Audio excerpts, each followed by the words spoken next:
Hey, you guys, this is Justice, and this is my life as a targeted individual. I actually started today out. The government has been heavily walking and talking for folks today. So I started today out on my way to Judicial Square here to get a DC 1 card. Now, I was told that this DC 1 card is an identification card, and it's an identification card that can be used here, of course, in DC to go to places like the Library of Congress or to go to government buildings that you have to show ID.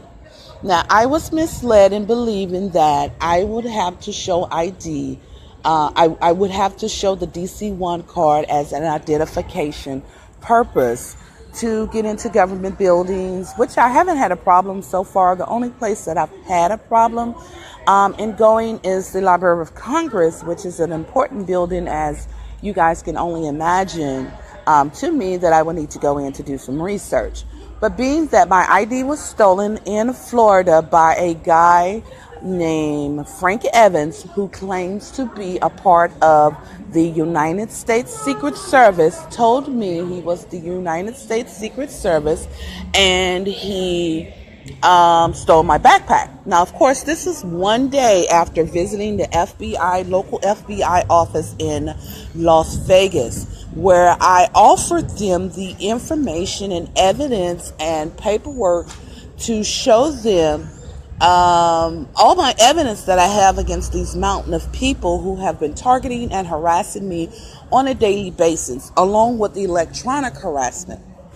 So today, I came here on my I came here to get my DC 1 card because I was misled into believing that I can get a DC 1 card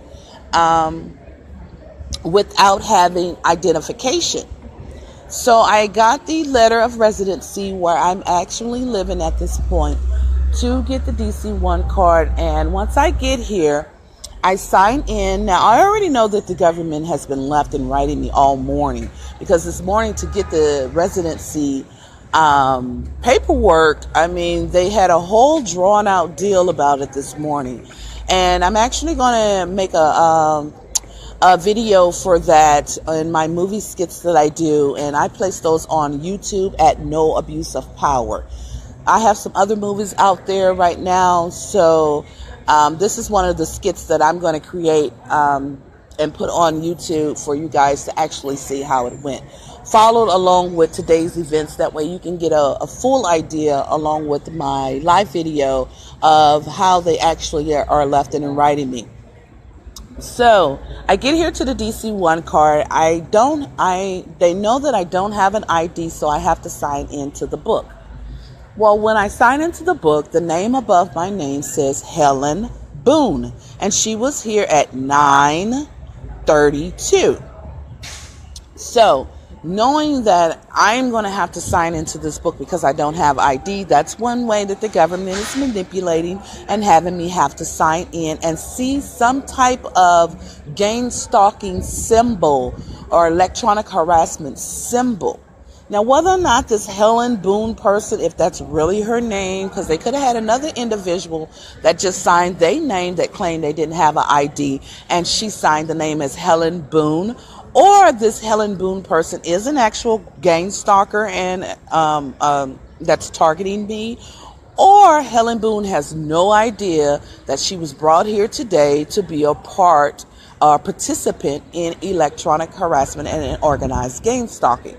So those are your basic 3 type scenarios in concern to Helen Boone. But the point is, or the gist is, they wanted me to see Helen Boone's name. Now, of course, also this can be because the FBI knows that I'm going live. The FBI may be trying to cover their ass at this point because they know that I'm going to go live and they know I'm going to talk about what I see. And this is also a form or a tactic that the FBI uses to cover their ass. See, look, someone's signing in under Helen Boone's name to try to cover the actual Helen person in what she was doing as targeting and gang stalking me. See, this is how they try to cover folks behind who are a participant, willing participant of organized gang stalking. And then once they have been caught, or once it's really hot on their behind, then they come up with this other additional avenue to try to cover them up, to say, see, they're blind. They don't know what they're doing. When at one point they actually told me to pretend like I was asleep. Well, hey, I'm not going to pretend like I'm asleep so these fools could target me more. So anyway, once I did get past security, and security pointed out my vapors. Now, security pointed out my vapors, which last time I had to come to the Human Rights Building. And when I had to come here for human rights to file a actual case, that is actually pending, because I haven't heard anything about it, but I'll check on that at a later date. When I had to come here to file a case at the Human Rights Building, they checked my vapor. They noticed my vapor in my purse. Now, after I pass security, I'm going to the DC1 Stop Card place.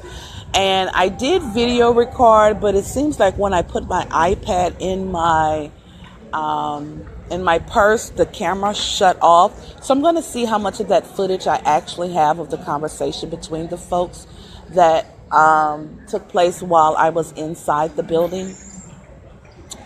As I was walking down the hallway to the DC1 room, or the DC1 office, I noticed that it said gym on the left. Now, at the same time, my husband, and we talk about working out at the gym. There's a actual person here that a resident of where I'm at is actually, and I talking about the gym at this point. And of course, I was a faithful member of 24-Hour Fitness. Gym used to go, bust my butt 3 to 4 times a week. So this is another gang stalking tactic that they use to remind you, hey, we remember you went to the gym. Well, I'm probably a little bit over 40 pounds. I've gained over 40 pounds since I've been here in DC, mainly due to the fact of being gang stalked and less active as I was at one point in time. Of course, when you're being gang stalked and electronically harassed, you can't go to the gym 4 to 5 times a week like you did before, when I was actively taking pool aerobics and actively working out to just improve my overall self, because that's something I wanted to do. I was a newly divorced woman, so I was actually proud of showing my new me off. And after being newly divorced, I got newly remarried again, but we'll talk about that at a later date. So now I'm outside. Once I got into the DC office, I was told that I have to have a form of identification. So basically, the government walked and talked for these people, and basically walked and talked and maneuvered the whole situation and manipulated the whole situation. Had about 4 or 5 people tell me, yes, I can get this DC1 card without additional information. I get into the office. The lady gives me a list of requirements that I need. The list of requirements are basically telling me the list of requirements that I need for ID.